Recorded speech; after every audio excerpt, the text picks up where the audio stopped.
I'm going to call the meeting to order. Would you please rise and join me in the Pledge of Allegiance? I pledge allegiance to the flag of the United States of America, to the republic for which it stands, one nation, under God, indivisible, with liberty and justice for all. Thank you.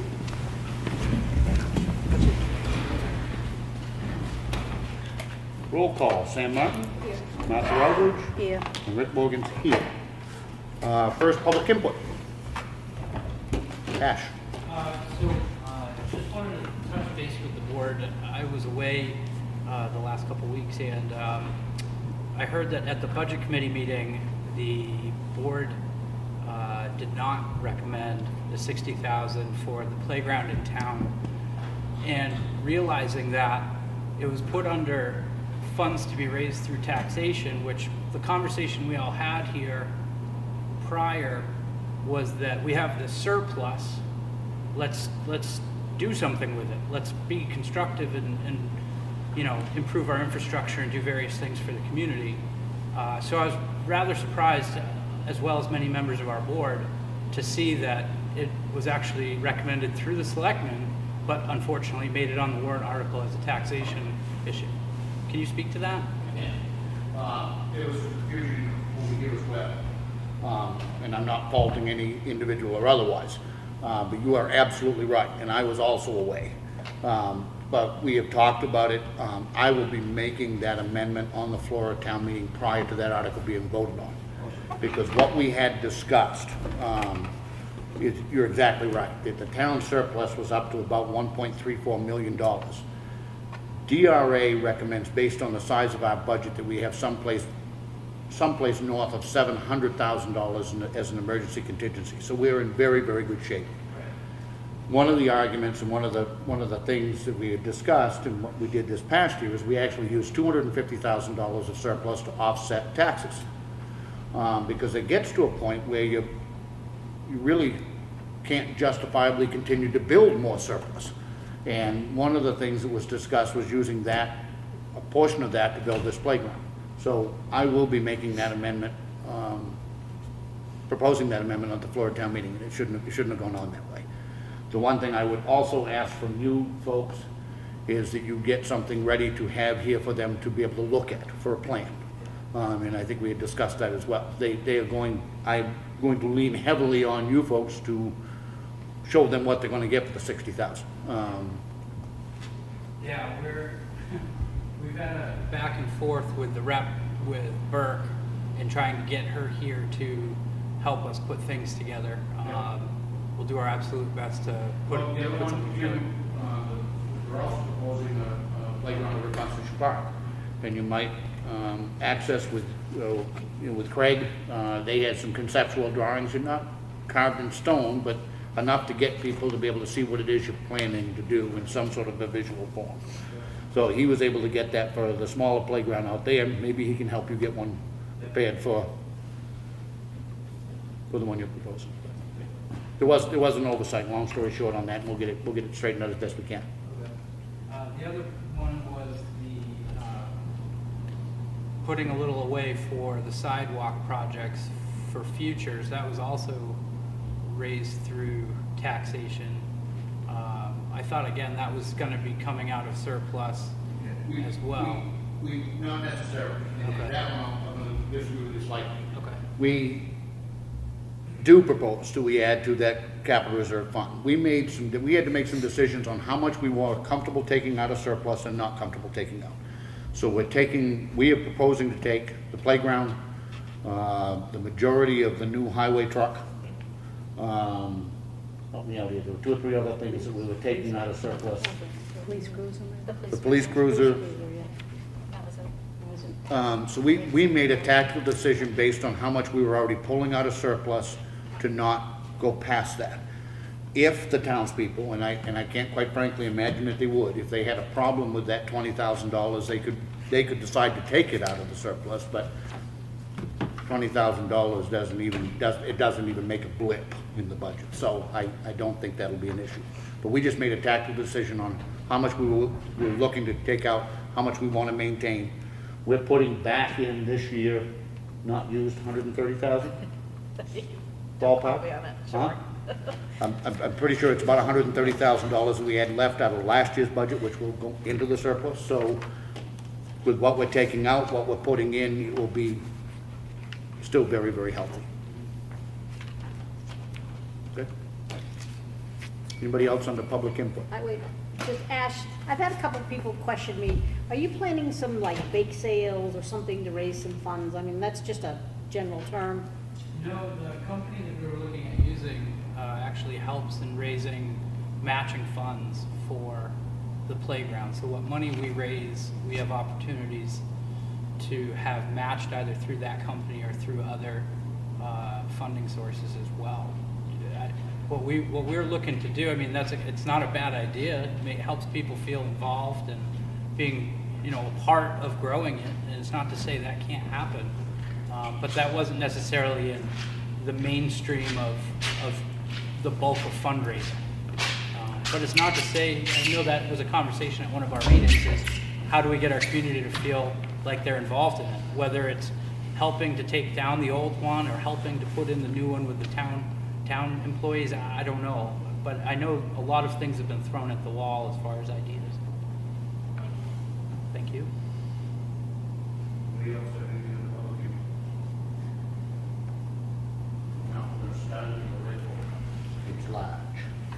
Hopefully it won't take too long. First of all, we had beginning at 1 o'clock this afternoon, we had actually two different non-public sessions. One under RSA 91A32A, a personnel matter, and then under 91A32D, which is an acquisition issue on acquiring property. And I'll make a motion that we seal those minutes. Second. Any discussion? All in favor? Aye.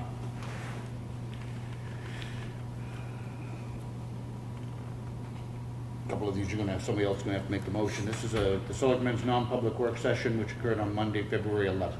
Make motion approved. Second. All in favor? Aye. And I was absent.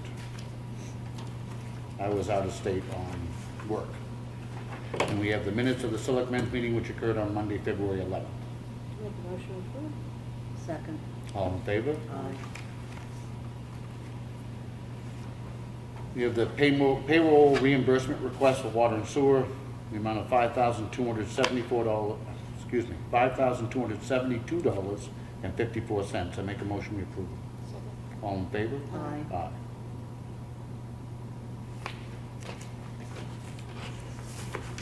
We have payroll for week ending February 23rd was $55,254.67. We had accounts payable for week ending 2/18 in the amount of $49,221.51, for a total disbursed last week of $104,476.18. Additionally, we had water and sewer accounts payable, which we track separately, in the amount of $6,292.63. I make a motion we sign. Second. All in favor? Aye. Aye. These are again just the check voucher totals. There's a multi-tiered process for approving every expenditure. But this is when it gets to the final batches, which are separated for auditing and tax purposes.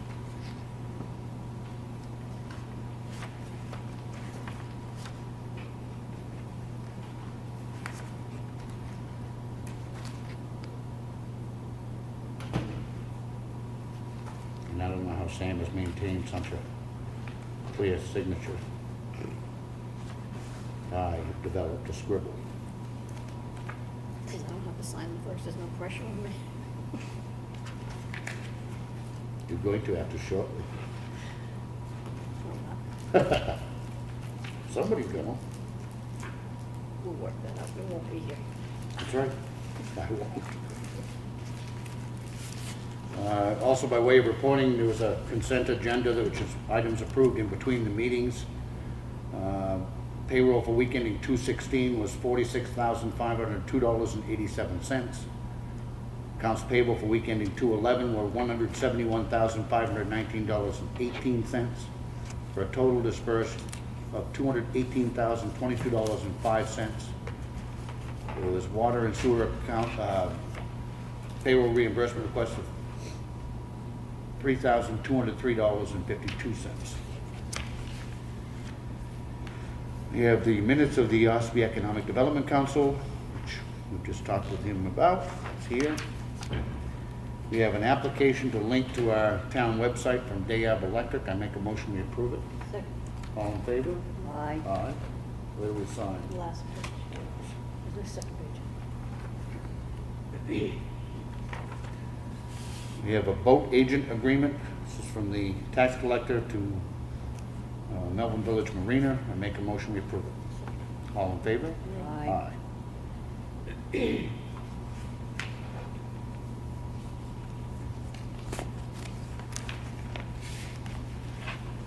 We have a notice of intent to cut wood. This is map 266, lot 7. It's on Route 16.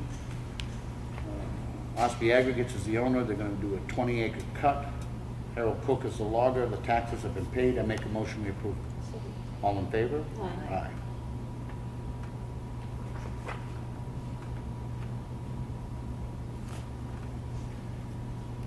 We have a memo from Brad. He's here to discuss. As you are aware, we had an issue on the bridge on Mill Hill Road over the Danville River. We've closed the road because of a 2.5-foot diameter hole that opened up in the bridge deck on February 7th. The current bridge is a concrete deck on 4 steel I-beams. The concrete deck is deteriorated and needs to be replaced. Steel beams are in decent shape.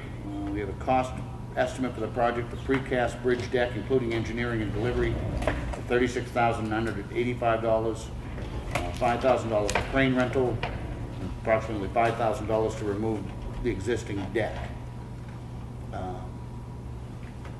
We discussed with Brad in work session the need to get this ordered because it will take them 3 to 4 weeks to construct the bridge deck, which will then put us into a time frame when they can repair it.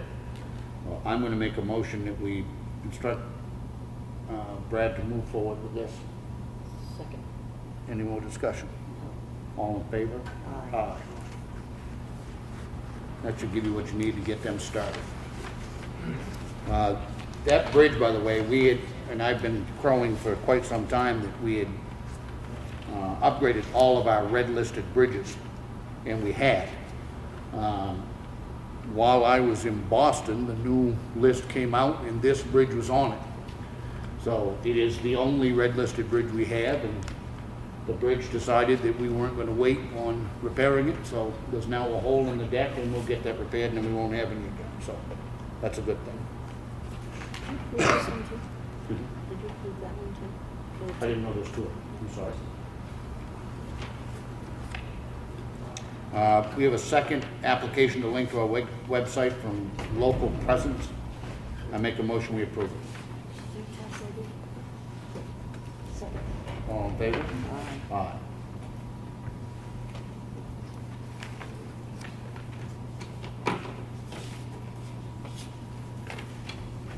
You have a timber report and warrant to instruct the tax collector to collect $481.88 on timber tax. I make a motion we sign. Second. All in favor? Aye.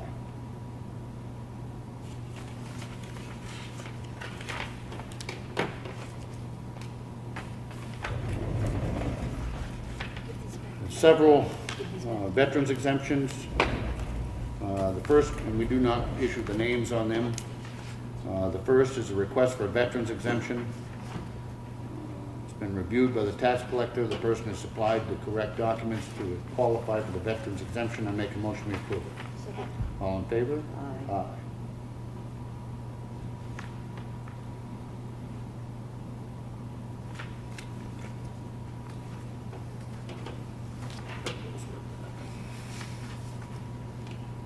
We have an application for a veterans exemption. It's been reviewed by the tax collector. The person has supplied the documents showing that they are in fact a veteran. I make a motion we approve it. All in favor? Aye. Aye.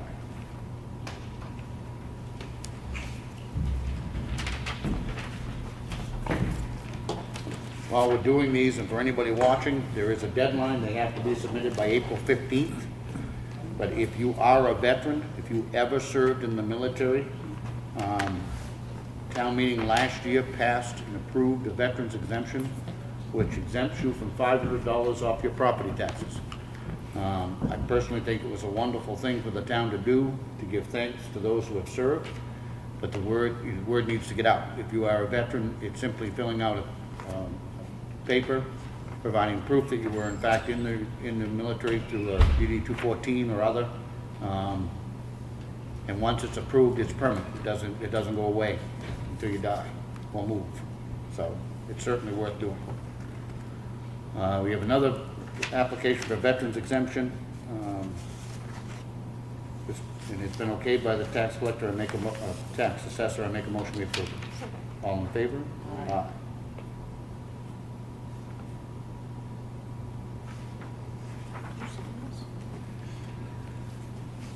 You have another application for a veteran's credit.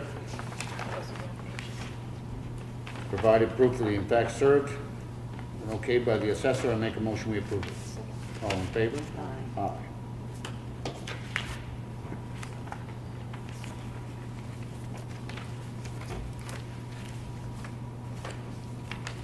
Another application for a veteran's credit. Supplied the correct documents, been okayed by the assessor. I make a motion we approve. All in favor? Aye. Aye.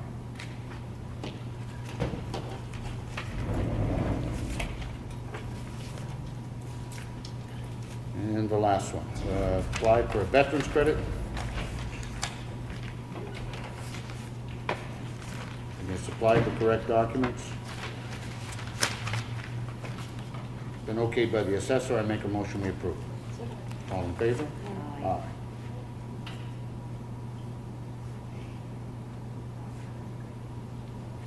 Ellen, can you make a note to yourself on this particular one? I'll hand it to you. They also applied for a tax credit for a service-connected total disability that's not addressed. It only addresses the all veterans credit. Okay. You have a request for clerical abatement. This is on map 23, lot 7, sub 015. This is a camper that was removed from the campground before April 1st, and therefore was not taxable. Results in a refund or abatement of $398. I make a motion we approve it. All in favor? Aye.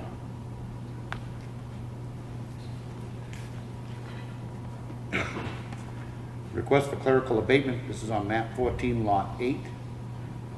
Tax bill needs to be abated because at the time of the billing, the town was the owner of this property. The town became the owner after the point when they would have been able to make the property exempt. So it results in a refund or abatement on paper of $455. I make a motion to approve it. Second. All in favor? Aye. Aye.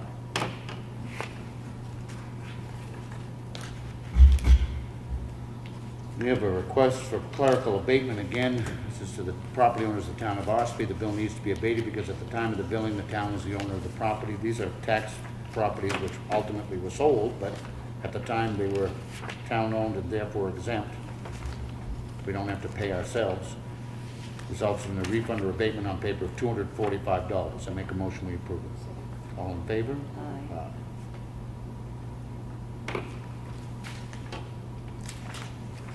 We have a request for clerical abatement. This is map 130, lot 12, sub 134. Just received a bill of sale showing that the owner sold this camper on September 6, 2018. So this tax bill should have gone to the new owner.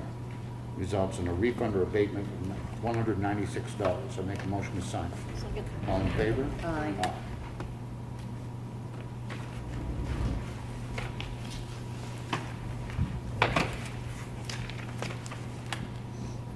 This, I keep them in order, is a supplemental tax warrant to collect $196 from the correct person. I make a motion to sign.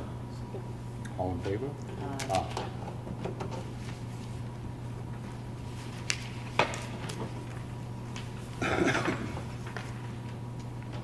We have a request for abatement on map 130, lot 12, sub 39. Our assessor recommends that we deny the abatement. The taxpayer requested the abatement because he believes the assessment exceeds market value. The owner has not supplied compelling information to warrant a value change at this point. He has submitted what appears to be a Kelly Blue Book printout of the value with a range of between $6,850 and $8,250. The assessment is less than 10% more than the Blue Book value cited. If the taxpayer submits more information, we'd be happy to reconsider his recommendation. This is on a, original assessment was $8,900, the revised assessment is the same. I make a motion that we deny. Second. All in favor? Aye.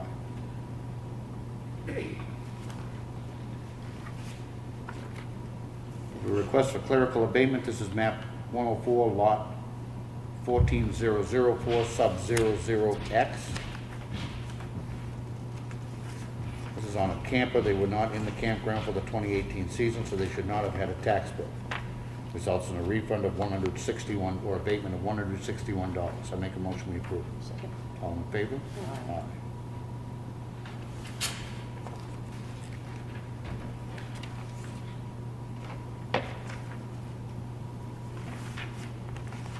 We have a supplemental warrant. The CAI did the remapping of the town. They misinterpreted the boundary lines and the mathematical ties between the properties. This ended up taking property away from Mr. Hobbs erroneously. The map has been corrected along with the assessment card, and this warrant will finish clearing up the matter. And it's a supplemental tax warrant to collect $4. I make a motion we approve it. If that clears it up, so be it. Second. All in favor? Aye.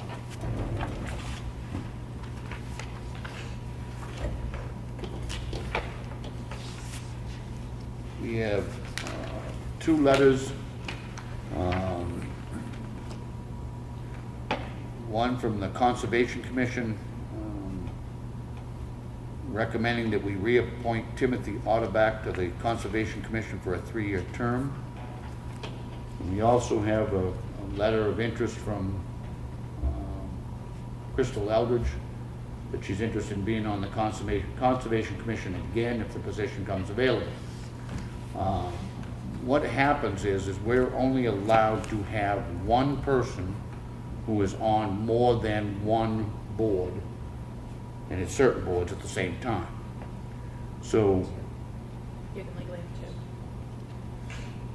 two. You can have two, but currently Roy Barron's on the planning board and the ZBA, and then Okay. Tim Otterbock's on the planning board and the Conservation Commission. okay, and Crystal was already on the Conservation Commission. We appointed her to the planning board, so she had to get off the Conservation Commission. So we have one opening for a 3-year seat on the Conservation Commission, correct? Correct. I'll make a motion that we appoint Crystal Eldridge to the 3-year vacancy on the Conservation Commission. Second that. Any discussion? Aye. All in favor? Aye. I also, though, would like to send a letter out to Tim Otterback, who is currently on the planning board, so letting him know that he can only be on one of the boards. I don't have any opposition whatsoever if he wants to get off planning and go on to conservation, or stay on planning and not, you know what I'm saying? I think That's that fine. in fairness, we ought to send him a note thanking him and explaining that we just can't have more than one, we can't have more than two people on more than one board, and give him the option of which board he'd like to stay on, whichever one that might be. Great. Agreed? Yep, sounds So good. can you craft that up, Ellen, for Yes. next week? Thank you.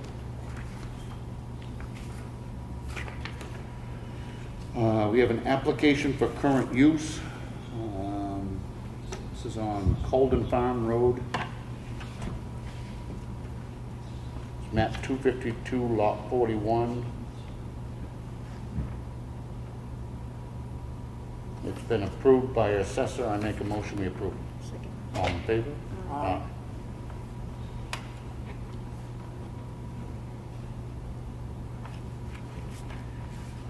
We have a contract for use of facilities. The 4-H Youth Leadership Team to use Town Hall Gym in April. Schedule's been okayed by Craig. I make a motion we approve it. Second. All in favor? Aye.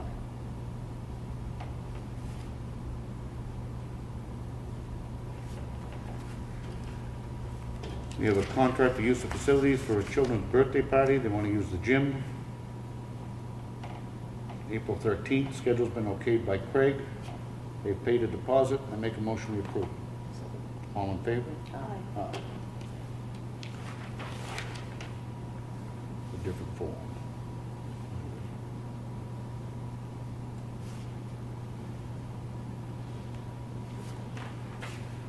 We have a contract for use of facilities for her daughter's birthday party. April 6th, schedule's been okay, deposit's been paid. I make a motion we approve it. Second. All in favor? Aye. Aye. No, I wrote the wrong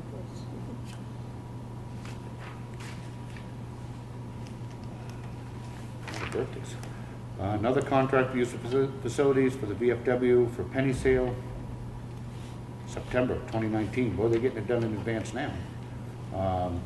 They're on the schedule, is okayed, deposit's been paid. I make a motion we approve it. Second. All in favor? Aye. Locking in those dates.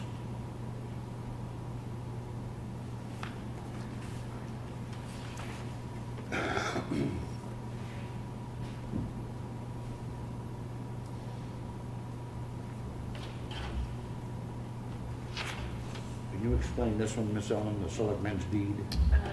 The power of attorney that Attorney Sager had on file for the auction properties was valid until December 31st. That was one that they were waiting for. I think they had to get a backup bidder to close on the property. Okay. And now it's your responsibility to sign the deed. Okay, this is a selectmen's deed.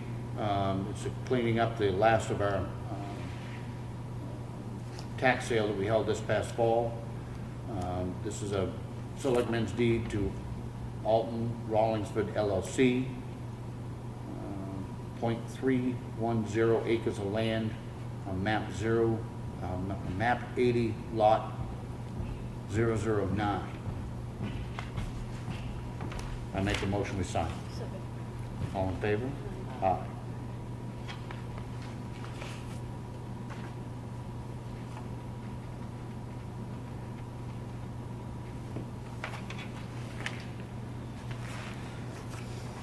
We have the form MS 737, which is the total appropriation by the Budget Committee, which is here.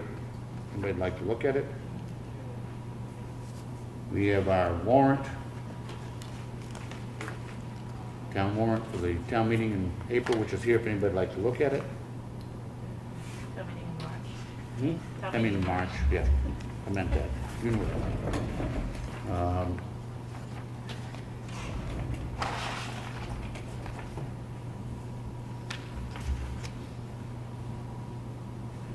I don't know why this is back in here. This is the letter we received from the UNH regarding the scholarships. That was a new one that we just received. Okay. This is dated February 21st from UNH, enclosed of the Lord Scholarship Fund reports for the period ending December 31st, 2018, which include the activities and market value of the endowment, payout of the scholarship account, activities and balance of the scholarship account, including awards made during the reporting period. It's here if anybody'd like to look at it. We make sure that Connie gets a copy of this to He has one in the box. look at. Thank you. We have the Highway Department work logs for the last 2 weeks, which are here in the file if anybody'd like to look at them. We have a letter from Charter Communications regarding program changes here in the folder. We have a letter from New Hampshire DOT on another project. Doesn't give the project number, but which will entail the maintenance and preservation of the existing bridge, New Hampshire Bridge number 194/146, which carries New Hampshire 28 over an abandoned railroad approximately 1/3 mile north of Route 28 and 171. The work will include removal and replacement of the existing pavement membrane and partial to full depth deck repair. It is possible that staging will be constructed on the abandoned railroad below the bridge to facilitate the full depth deck repair if necessary. This is a project which I believe they're doing right off to kind of tie into the work that they're going to be doing at 171 anyway. So here if anybody'd like to look at it. We have a letter from the Lakes Region Planning Commission. This is on Osspi's hazard mitigation plan. It's due for its 5-year update by August of 2020. And they're offering, obviously, to help with arranging that here in the folder. We have a letter from SFC Engineering. This is regarding Westwood Shores. And it's regarding an application for alteration of terrain. And that goes hand in hand with a notice of decision by a planning board on case number 19-1-SPRA. They were granted conditional site approval to amend, conditional approval for a site plan review amendment to add an outdoor pool and playground area. It's here in the folder if anybody'd like to look at it. We have a Meet the Candidates Night scheduled for Monday, March 4th, 6:30 here in the gym. Hope everybody will attend. We have a copy of the consent calendar from the Executive Council's office, which is here for anybody to look at.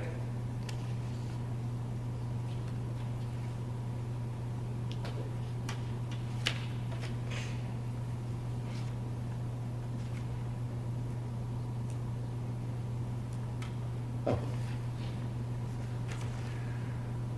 We have a application for property tax exemption for commercial and industrial properties pursuant to RSA 7281, which is the one that we enacted last year. I believe this is the first one we will have been asked to approve.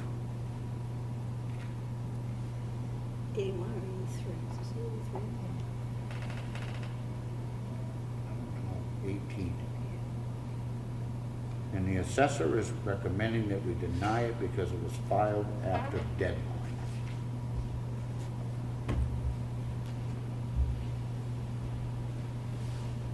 Under RSA 7283, an owner shall apply for the exemption under RSA 7281 prior to construction, but not after December 31st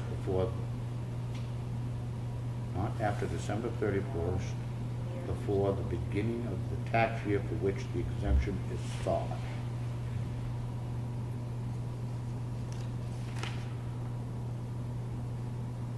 I want to look into this a little more tonight. I'm going to recommend we table this tonight. All right. Next thing is on the tax.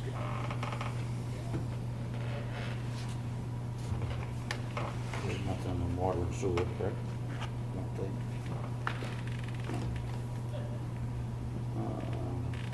Whole business.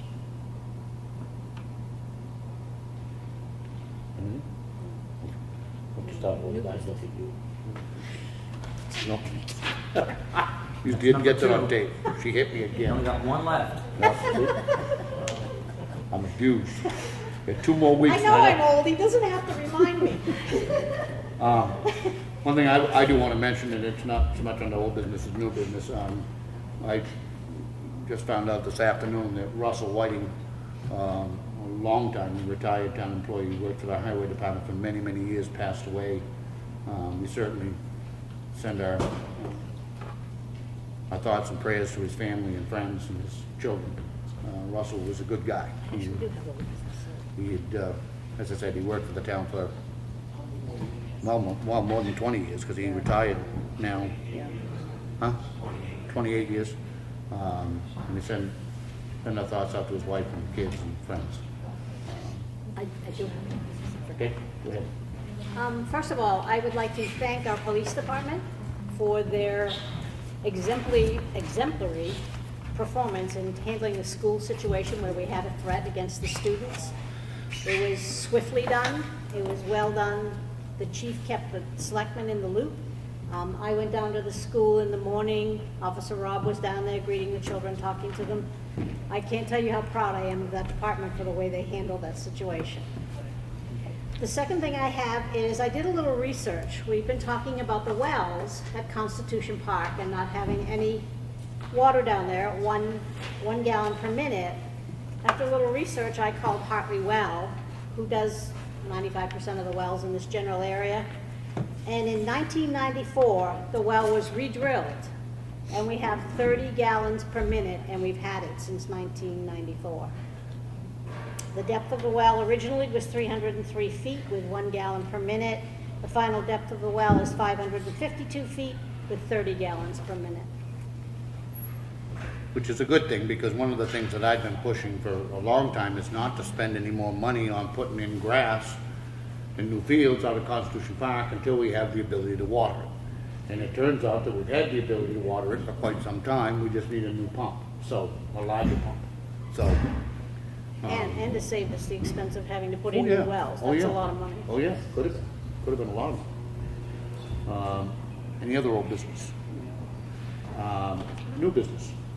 I just want to bring up that we had those movie theater posters restored, and they will be displayed in the hallway here at Town Hall, hopefully within the next week or two.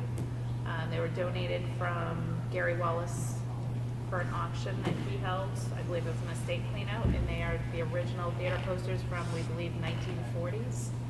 So those will be here on display. Did we ever send him a letter thanking him? No, for we those? need to. We need to. Would you make sure and do one up for us next week? Those are really neat. They're a little piece of nostalgia and history, and They are in the selectman's office if anybody wants to see them. we had them framed, and they look really nice and preserved, and it'll be nice to have them on display. I don't think Ash was here when I said that. Second public input. Anybody? Okay. We're only going to be about another 5 minutes, but we can't open the public hearing until 5 o'clock, so it'll only be a couple. I got something. Good? I got something I've been working on for a while. For the water. Yep. It's a corrosion inhibitor, and it will help with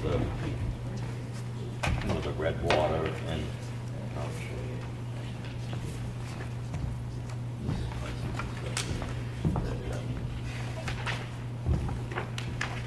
it's a zinc orthophosphate.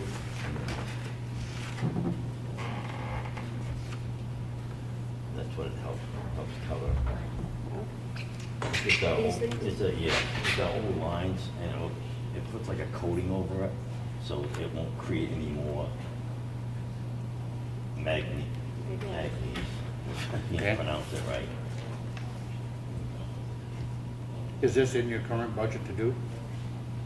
I didn't put down for it, but I have enough in my system thinking for us to be able to do this. Why don't you just review this with Brad, and then, so long as you can do it within your budget and it's agreed upon system maintenance, I'd just say do it. Yeah, that's Any great. issue? That's all kinds of Okay. corrosion. Mr. Chair, could you explain that a little more? Only because people are gonna ask. Sure, go ahead. It's a coating, It's a coating to put in your lines to help, so it doesn't build up with manganese. And because sometimes you get like red water, and it's from the coating on it, and this will help protect the lines so we don't get that anymore. Can I ask? So is this for the whole entire system for everybody's drinking water, or is this for an option for a homeowner to use? No, it's for the drinking water in town for our public system. How would you put that in? Is it a piece of hardware, or is it No, chemical? it's liquid that's injected into the line at a pumping station, like chlorine and caustic, and it'd be injected at the same place. Okay. Okay? Sure. anybody else have anything under public input while we're waiting for the hearing to start? Oh, I thought you were raising his hand. Couple minutes.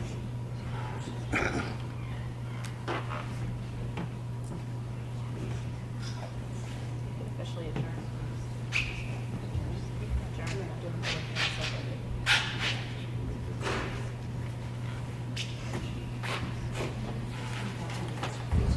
Try. Okay. Rick, could I have a copy of that? Two? Bo, can I have my copy back? I'm gonna give it to you.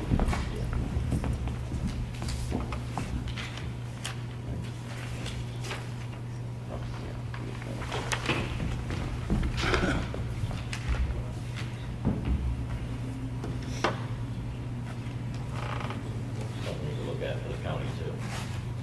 Right down there. Yeah, if they are replacing that water line under 28 instead of 1.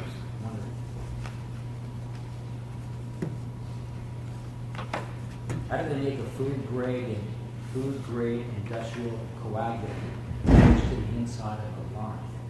How does that happen? How do they make it? Yeah, and how does, by injecting this food grade industrial coagulant into the water line, Yeah. how does it stick to the interior surface of the pipe? That's beyond me. I don't know. That's I've amazing. talked to other people about it. Oh, Booker has it, and that's where I got the idea from, because I talked to them about it, and they said it works great over there.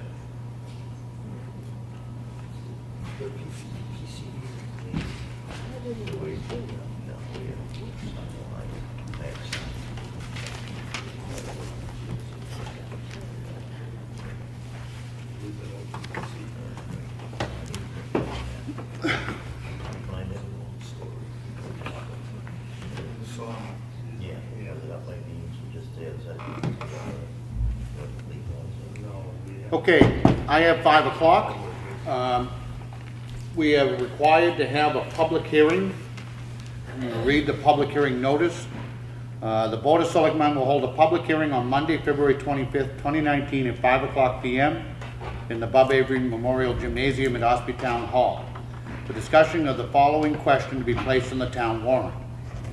Shall we adopt the provisions of RSA 32:5B and implement a tax cap whereby the governing body, parentheses, or budget committee shall not submit a recommended budget that increases the amount to be raised by local taxes based on the prior fiscal year's actual amount of local taxes raised by more than 2%.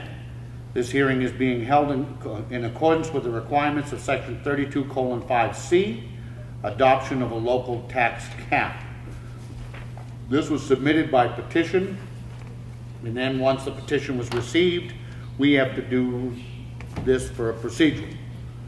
So are there anybody that are, any of the petitioners here that would like to explain or advocate for it?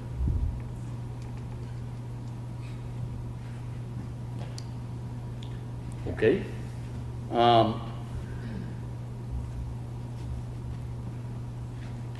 I've thought quite a bit about this myself, and there are a couple of things that I think are, there's a couple of reasons why I will not be supporting and I will not be voting for this. If you look at, we operate on what's called a zero-based budget, which is, we have a very, very transparent budget. Every single department has 20, 30, and sometimes 40 lines within that budget. So we've broken everything out very well so that it is exceedingly transparent. There's not any department or any line item which contains a whole bunch of different things. When you do a zero-based budget, not only the department head, but the Board of Selectmen and then the Budget Committee get the opportunity to go through that budget line by line by line by line. And that budget has to be defended by the department head as to why each amount is there. When you get to the bottom and add them all up, at the risk of sounding blasé, they are what they are. There are many years, this year being one of them, where health insurance took a 10% jump. We already had a 2% increase in wages, which is a part of the union contract, which was ratified at last town meeting. So that one item alone will put us at the absolute cap of the budget. That never minds any increases in fuel costs or the cost of sand or the cost of salt and all of the other things that are, the hundreds of things that are in the budget. What this tax cap does is it says that we, and it's not going to be we shortly because I'm not going to be here, but that the Board of Selectmen nor the Budget Committee will propose a budget exceeding 2%. Town meeting can then turn around and appropriate whatever it wants to. My fear is that this is going to be a very backwards turn, and what you're going to have is people petitioning the moderator at town meeting to increase budgets individually, outside of the budget process completely, and then you'll have decisions made by 120 people on nothing but emotion. We've seen that in the past. 20 years ago, when I was chief of police, I frequently would go to the floor of town meeting to get additional funding for my department. I don't think that's the best process. The process that we have right now, which is the starts with the department head, goes through the Board of Selectmen, then goes through the Budget Committee, and then ultimately is agreed to or not agreed to by town meeting, I think it's about as pure a system as you can get. If we're not allowed to present to the Budget Committee what the town departments actually need, never mind what they cost, and they can't recommend to town meeting what the department actually needs, I'm at a loss as to how that tax cap works, when at any point, town meeting can choose to ignore it or override it. If I'm missing something, I wish there were more, some of the petitioners here to explain. If I'm missing something, I don't understand how this is, I don't understand how this helps us. I don't understand how it helps anything. I tend to think that this might have been a response to the big tax increase last year. It wasn't us. If you take a look, and you have to look at our town tax rate in 5-year blocks, because we have to reevaluate the town every 5 years by state constitution. If you look at the last 5 years, the first 4 of those 5 years, we lowered the town tax rate by 68 cents a thousand. It did go up 18 cents a thousand this past year. But that looking at that 5-year block, we had a net decrease of 50 cents per thousand on the town tax rate. Last year alone, the school tax rate went up $1.56 per thousand. Folks, if the intent or the desire is that we're going to cut our municipal tax rate to try to keep up with the amount that the school is going up, I'm here to tell you that that cannot be done. It can't be done.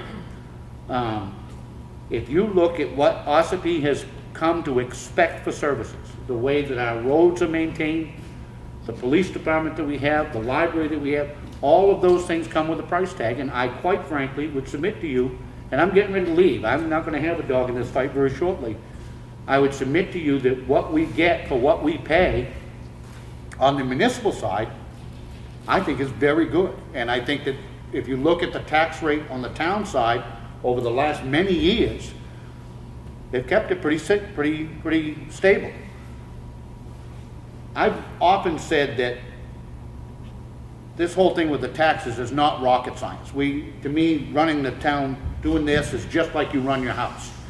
You have a list of what you want to have, you have a list of what you need to have, and somewhere in there is factored in what you can afford to have. We make those decisions every year when it comes to budgeting. It's not rocket science in the sense that the way to keep the tax rate down is to control your growth to grow at the same rate as your revenues. Now, that's not a hard and fast number, and I can tell you it's not 2%, it's not necessarily 4%, it depends on the year. Last year, as an example, we picked up $7 million in new value, which means you generate more revenue simply by the fact that people built new houses and added on. This coming year, because we're going to be reevaluating the whole town, we are very likely to pick up $60 to $80 million in value. 5 years ago, when the economy went in the tank, we lost $68 million in value. That value will go, and it comes in ebb and flow. If you control your expenditures, then you do not have those large peaks and valleys in your tax rate. I quite frankly think the board over the last, I can only speak for the time that I've been in, I think we've done a good job of maintaining it. And I don't think the tax cap is the right way to go. I think it poses a lot of problems. It also stifles growth. Again, I mean, anybody else have anything they want to add or a question or? Sure. If it were to go into effect, does it have to be voted out then later, like another warrant to change it? Yes, once it goes in, it stays in the back until it is voted out by a subsequent town meeting. But again, I think the interesting part of this, I think the tax cap makes some sense for a town that's SB2 because they don't ever actually have a town meeting where they get to make changes, okay? For those of us who still have a traditional town meeting, which I hope the town never gets away from, but for those of us who have a traditional town meeting, this board, nor any board, has any power to spend a single penny that's not approved by town meeting. Not a penny. So you already have that ability as a voter to come to town meeting and vote your conscience, vote your pocketbook, vote your biases or otherwise. You have the complete ability to raise budgets, lower budgets, do whatever you want as a legislative body at town meeting. So for that reason, using this year as an example, if we can't present to you an honest budget of what we feel these departments need, what we're saying to that department head is, okay, we're going to approve up to 2%, and you're going to have to go to the floor of town meeting to get the other 2. I think it runs the risk of turning town meeting into an absolute zoo. I think that you lose the ability of your budget committee and the governing body to have that give and take and justify those expenses. I don't see how it helps anything.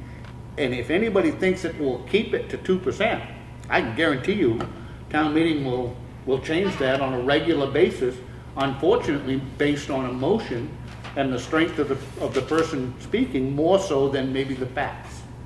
I don't see where it helps us. And you just made a good point there, Rick.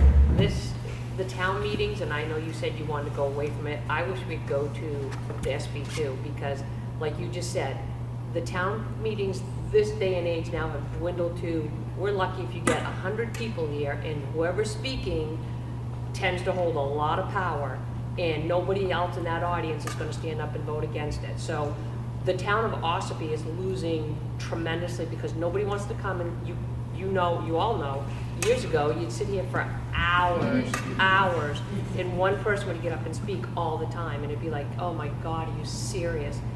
That's why I wish it would just go, if you could, if we ever went to an SB2, I would be all for it in a heartbeat, because it's who it is in the town. It is, Kathy, and I couldn't agree with what you said more, except I don't think that SB2 solves that problem. What happens with SB2 is then you have a deliberative session, so you have the same 20 or 30 people who can sway what ultimately everybody else gets to vote on. So I don't know that it ends up being any better, and I don't think it fixes what you perceive as a problem. Because of that deliberative session and how much power it holds, the deliberative session can alter the budget by up to 10%. So they could, a deliberative session with special interest, which is what we've seen, quite frankly, at the school system for so many years. A relatively small number of people get to decide the big number. And then the rest of us who vote on town meeting day get to say, we agree with that number or we don't. That's it. To make it worse with the SB2, you have a default budget. For years and years and years on the Governor Wentworth side, the default budget was the default budget was higher than the proposed budget. Now, I mean, to make it even worse, what kind of idiot do you have to be? I don't agree with 54 million, but if I vote no, they get 55 million. So SB2 hasn't, while it increases the number of people who actually check a box, it doesn't remove the exact downside of town meeting. We've often said too, we got 4,000 residents in this town. We got 2,400 and some odd registered voters. While I wish they would all come, I don't know where we would ever put them if they all did. I mean, we started to run into that with the beach article. We had more people show up than we were equipped to physically handle. So I don't know. There aren't any easy answers to it. Procedurally, Rick, what happens with that article that you got in your hand that you just read to us about the 2% cap? Does it automatically get put on the ballot? Yes. Yeah. It has to go on. So the purpose tonight is just to discuss it. Yep, that's all. It's a required public hearing. So that will be on the budget. It's on the warrant, and it will be decided by town meeting as to whether or not they want to go forward with that. We are required to have the public hearing. We were required to put a legal notice in the paper to let people know it's being discussed and will be voted on, but it has to go on by petition, because it was by petition. And it'll be a ballot vote at town meeting. It will be a ballot vote at town meeting. have you or anybody else approached the people that gave this petition to find out any reasoning behind and what caused this to come about?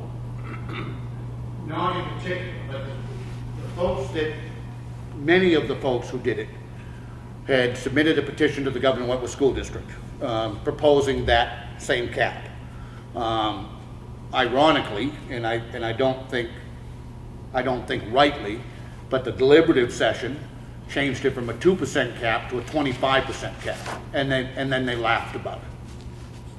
So the desire to have that issue voted on by the voters was completely wiped out by a relatively small number of people when it compares to the voters. So that's one of the side effects of like an SB2.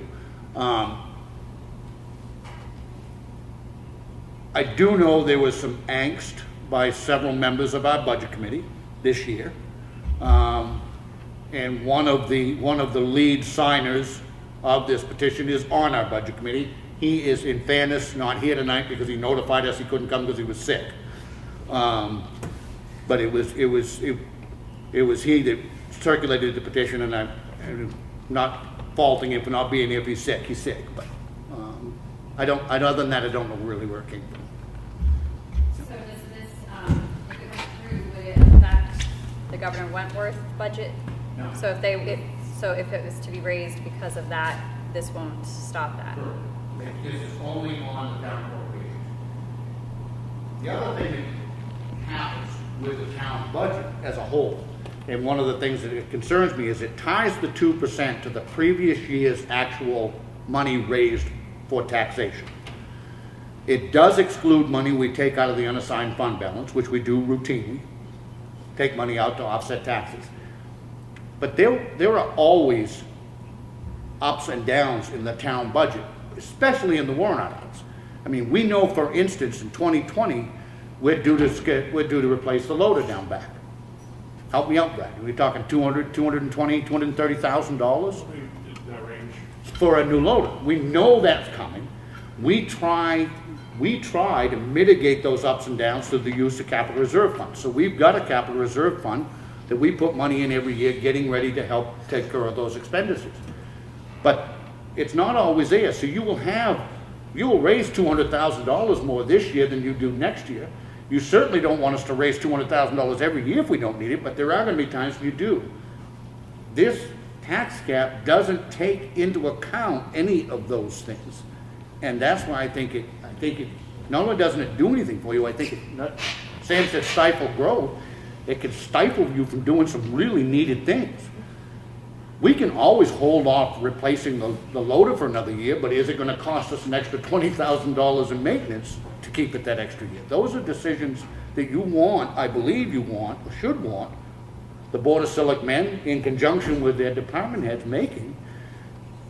They're going to make those recommendations to us, to the Budget Committee, and ultimately to the townspeople as to whether or not they agree. I think the system is as good as it gets right now, and I don't see where this helps. Anybody else? Good? Yeah. If it passes, does it affect the 2019 budget? Or would it be for the 2020 budget?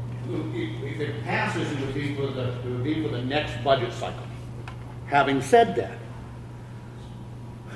the Budget Committee this year chose to arbitrarily cut, I think the number ended up being 170,000?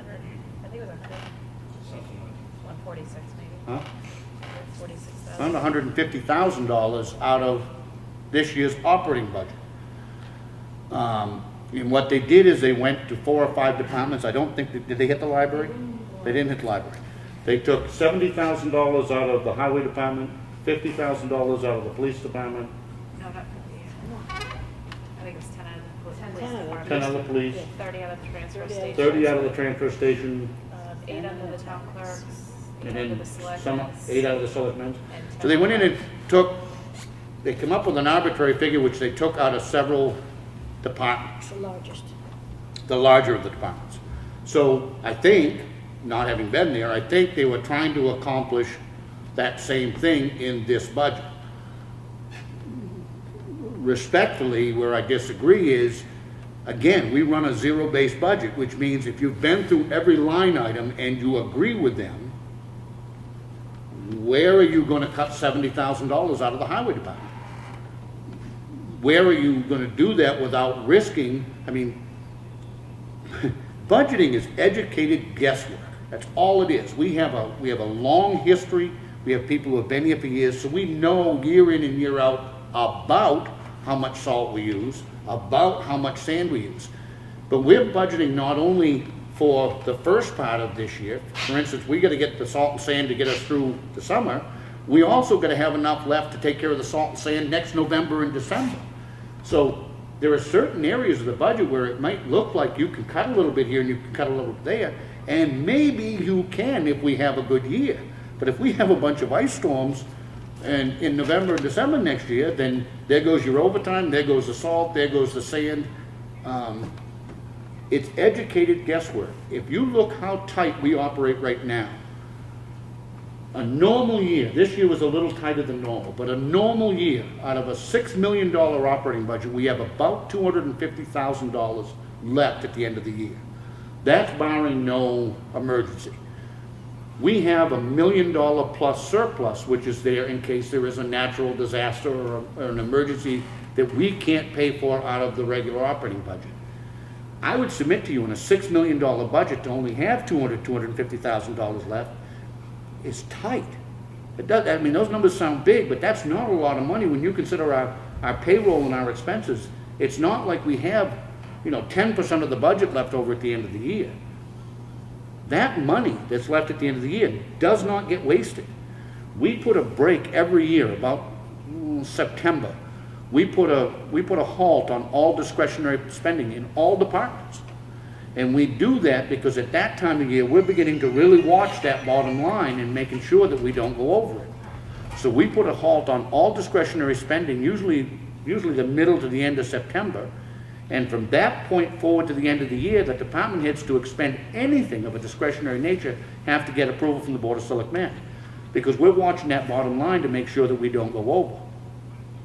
There will be times, don't hold me and I'm not shooting at anyone, where the highway department may be over a little bit, but the police department is under a little bit, and that's okay so long as we don't go over the bottom line. We can rob from Peter to pay Paul within the budget, and there are times that has to happen. So it might not even be that, Brad may say, well, God, I've got $60,000 yet left, but we're gonna use 30,000 of what he's got left over to make up for some other department. So we're not wasting money. We're not blowing the money at the end of the year because it's left over. And any money that is left over then goes into your unassigned fund balance. That's how we've built that up to the point that we have over the last several years. So even that money isn't, it doesn't go into any black hole. We then use the unassigned fund balance to buy things like cruisers, highway trucks to offset taxes. We have not borrowed to buy a police cruiser or a highway truck in 15 years, I don't think. We pay cash for it. The town has no long-term debt, none. I mean, financially, we're in really good shape. This last red-listed bridge will be done as soon as weather permits. I don't see the need for this, and I don't want to beat it to death, but I think we're in good shape. I think the budget process we have right now works, and people need to just become aware of what it is they do. The budget committee, how many people were at the public hearing? Was anybody there? Quite a few. Was it? Good. 25 mainly department heads. Mainly department heads, okay. But we have these meetings over and over. They're open to the public. Every one of the budget committee meetings are open to the public. Ours are always, and you can hardly get people to participate. I don't know what the background was behind everybody who, put this out there. But I don't know that it's the town's budget they're worried about. I think it's their personal budget. I mean, if they're trying to tax or do a cap on the tax, right? It's not so much that you guys don't have it under control, it's that we might not. No, and I agree with that. One of the things that I can tell you, and I know these two as well, I've known both of them for a lot of years. when I look at the budget, I don't look at it from what it's gonna do to my tax rate. I think that we as a community need to make sure that we've always got the most vulnerable people in mind.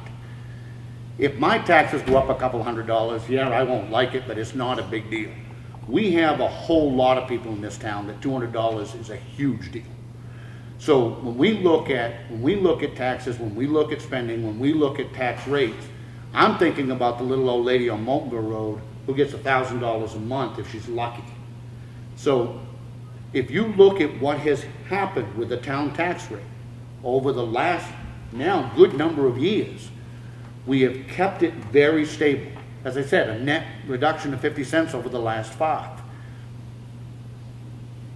The tax rate will go down in the spring, it'll go down this coming year, simply because we're doing the reevaluation. The town will pick up a lot of value, which means the tax rate will go down. Doesn't mean everybody's taxes will go down. I mean, if it operates as it has normally, some will go up, some will go down, and some will stay the same.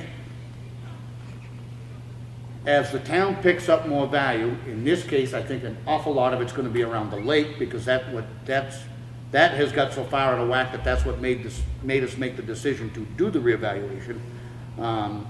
My hope is that the average person is going to see their tax rate, their tax bill go down. I say that with the caveat that that's only the portion that the town controls. To say that it was frustrating that we worked really hard to cut the town tax rate 68 cents a thousand over 4 years, and in 1 year, in one tax bill, it went up $1.56 a thousand by the school. To say that it's frustrating is an understatement. We're doing everything that we can to bring the town portion down, and the overall tax bill for a hell of a lot of people went up, but it was not doing. They need to look at the different segments of the tax bill and where the increase actually comes from. It wasn't the town, and it truly never has been the town to any significant amount. You mentioned a self-imposed tax cap that should start in September on discretionary spending. Has that always been in place? It's been in place for the entire time that I've been here, and it was very, very common back when I was even a department head, which I've been retired, doesn't seem possible, for 10 years. It was a very normal occurrence in early fall to put that halt on discretionary spending. There's nothing that you've got written down that makes that mandatory? No. Strictly voluntary? No, it's up to the Board of Selectmen, as Right. the conveyors of policy to do that. The policy, is it written? Is it, what is it? Is it something that you vote It's on? just a standard procedure. Yeah. Just procedure. Yeah, just when they start the budget season every year. We have, and I don't think a lot of folks understand the number of meetings that we have. We have, for instance, a monthly finance meeting where we meet with the treasurer, town clerk, our finance manager, town administrator, and all of the selectmen. We meet every month in a separate finance meeting where we discuss all kinds of things, whether it's the status of when the tax bills are going out and where we are on collections, to the rates that we're getting on the TAN note, to issues of discretionary spending and putting a halt. Those meetings are constant, trying to, again, I used to say when I was a department head, you only get about 3 months when you're not worried about a budget. Literally, you get, right after town meeting, you get about 3 months before you start really having to watch your current budget to not overspend it, and you're beginning to work on your next budget to get it approved. We start the budget process with us in September.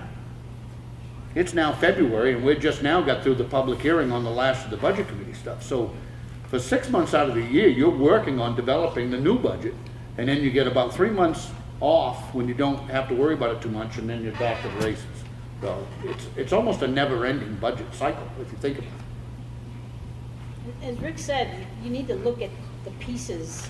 So if you have a pie and you look at Ossipee's piece, the town, it's about this big, and then you've got the precinct that's about this big, and then you get the school, and then you get the county.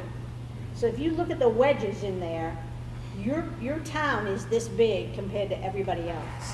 Our tax rate is just a small portion of what you're paying, our town tax. Do you know if the precincts go through that kind of a process? I have no idea. I have no idea. Honestly, they're their own government, and I don't know. I can answer that. I'm out of the West Ossipee Fire Precinct. Yes, they do. Not as elaborate, but they do a line item. And I have to say the fire chiefs and the commissioners from each precinct do basically the same thing as the selectmen and we on the budget committee do also. They go by line, look at it, what's going to be their current expense, what is going to be their future expenses. So to answer the question, well, yes. The obvious difference is they've got one bottom line that they just can't go over. The problem with us is we have 25 bottom lines that we have to manage, and some of them will always go over. Not through mismanagement, but things happen that you don't plan on. So it's a very rare occurrence that we don't have one or two departments that go overspend, and we just need to make sure that there's enough money under the other departments to offset it. So. What's the normal tax increase every year for just the Ossipee part? The town part?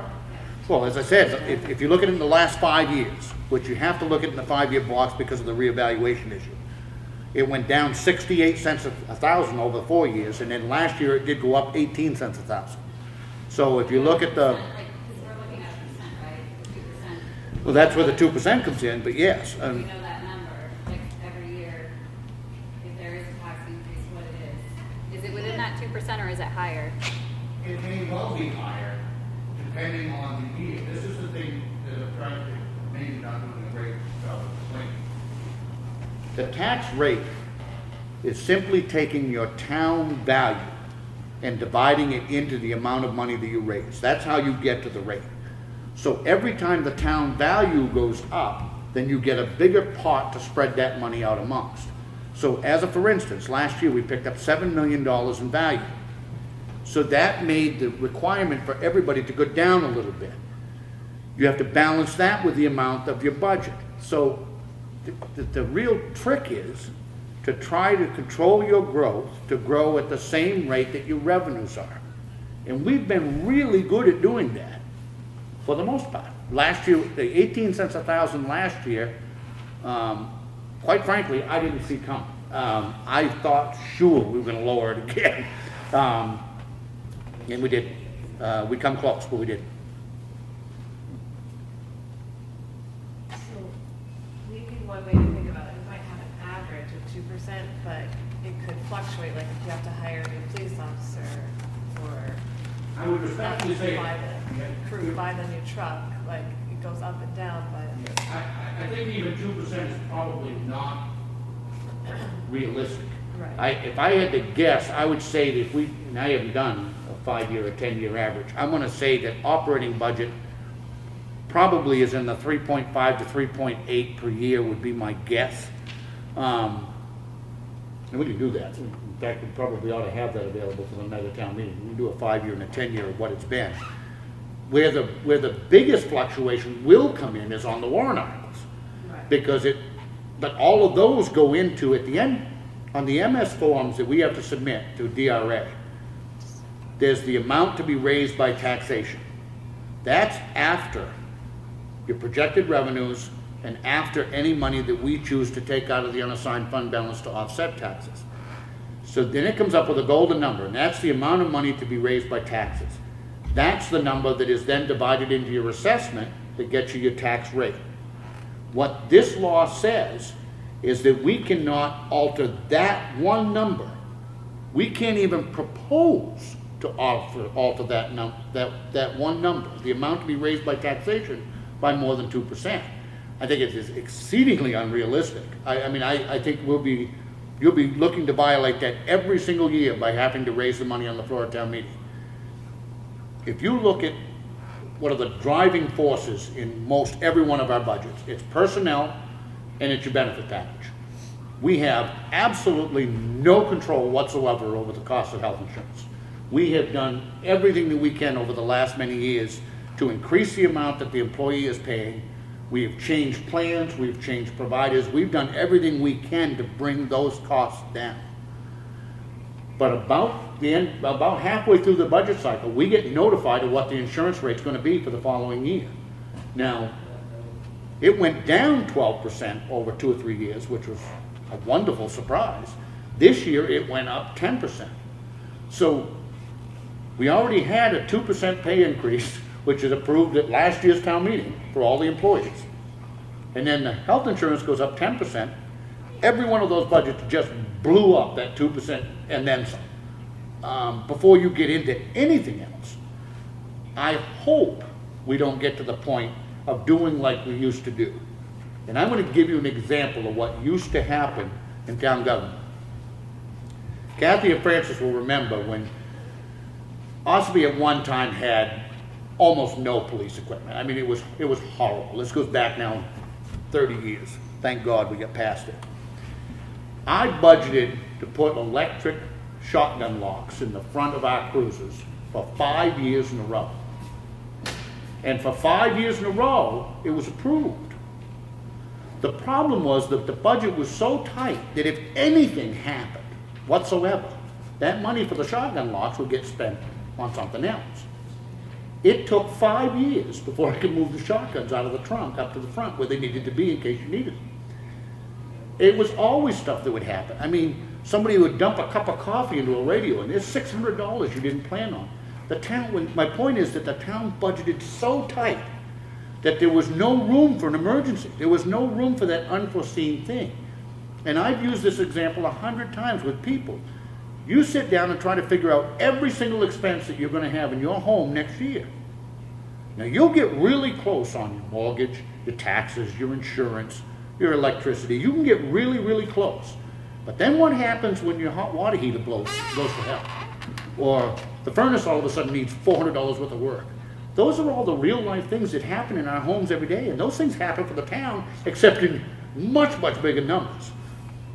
You're making educated guesses. If you budget so tight, which is what I'm afraid this would do, that you leave no room for the emergencies, I think you're flirting with disaster, and unnecessarily so.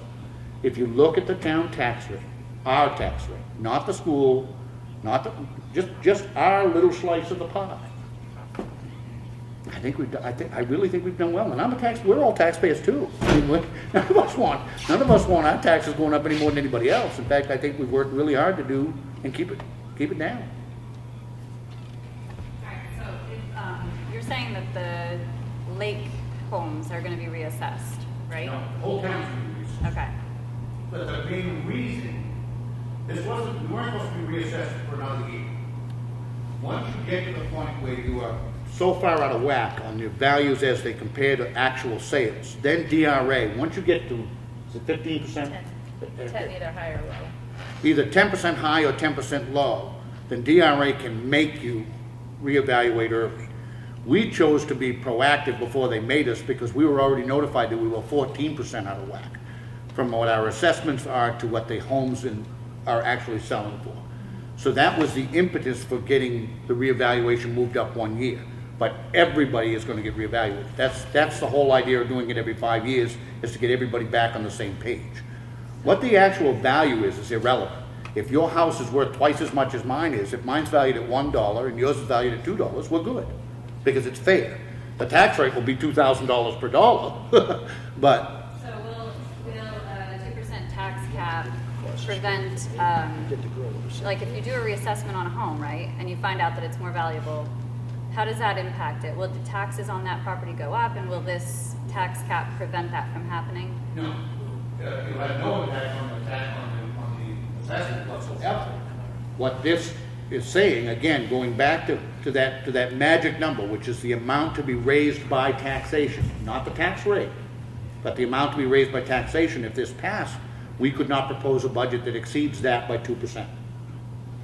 It'll have no impact whatsoever on the actual tax rate. It'll have no impact whatsoever on the assessed value of a person's home. It's just that one number of the amount to be raised by taxation.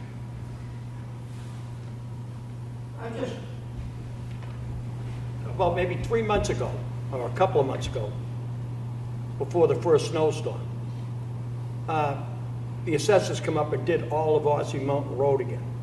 Okay? Now, am I going to get it redone again? What they do, we started the system quite a few years ago now. We do 25% of the town every year. Right. Where we go out and make sure that your assessing data is correct, that the house is right, that you haven't added on, all of those things. So we do 25% of the town every year. The assessors are going constant. Every year they're doing another 25% of the town. In the reevaluation year, they simply take all of that data together and apply it to actual sales, which is the standard. It's not what the town says your property is worth. It's what that property is selling for as compared to other sales. So they have to do an analysis of the market, and that's what's caused us to know that we're so far out of whack on predominantly the waterfront homes, but it may well be out of whack in other areas too, but we know it's out of whack in the waterfront homes. So we do 25% of the town every year, and then every 5th year we bring it all together. So are you saying they're gonna reevaluate, come up and go over my house again? Yeah. I understand what you're saying, but. No. They went to your house last year, to do a part of that. Yeah, they already did mine. To Right. ensure that your assessing data was correct. They didn't change your tax rate last year. They didn't change your valuation last year. They only checked to make sure that the data is all correct. Oh, okay, that's all I wanted. That's all they do, That's good. okay? All right. Anybody have anything else? However you feel about this or any other issue that's on the warrant, please, please, please come to town meeting, get out and vote. There are a lot of zoning changes which are proposed on the warrant. Be a part of the process, and we hope everybody comes. Town meeting will be, the ballot is always the second Tuesday of March, which is the day you'll pick your town officers. And then the following night is the town meeting, March 12th and 13th. the 12th and 13th. Okay? Thank you. Oh, Ed? I just wanted to know, going back to the assessments, Yep. who checks the assessor? Like, how do we know, as all of our towns, that the assessment is being done properly? Is Yep. there something that checks that? There is. There's a DRA through the Department of Revenue Administration has oversight over all of the assessors. Our assessor has to provide to DRA not only his credentials and his qualifications for being our assessor, but then they double check all of his data. And when I say all of his data, they cherry pick certain evaluations and certain in different zones within the town to make sure that the assessments are consistent. We have an assessing manual, which he has to provide to us, which clearly shows the criteria on which properties are judged. And then, the person whose home is assessed, if they disagree with that assessment, they have a right to appeal that assessment to the Board of Selectmen. And if they disagree with us, they have a right to appeal that to either Superior Court or to the Board of Land and Tax Appeals. So there are several safeties in there to make sure that a person's property is fairly assessed as it pertains to other Ossipee properties, which is the only comparison that matters. Most people want the value of your home to go up. I mean, if you think of it, for most of it's our single largest investment. We just don't want our taxes to go up. So as the value goes up and the rate comes down, the hope is at the end of the day, for the vast majority of us, it'll be a wash. That's the hope. Okay? Thank you all. I make a motion to adjourn. Second. All in favor? Aye. Yeah,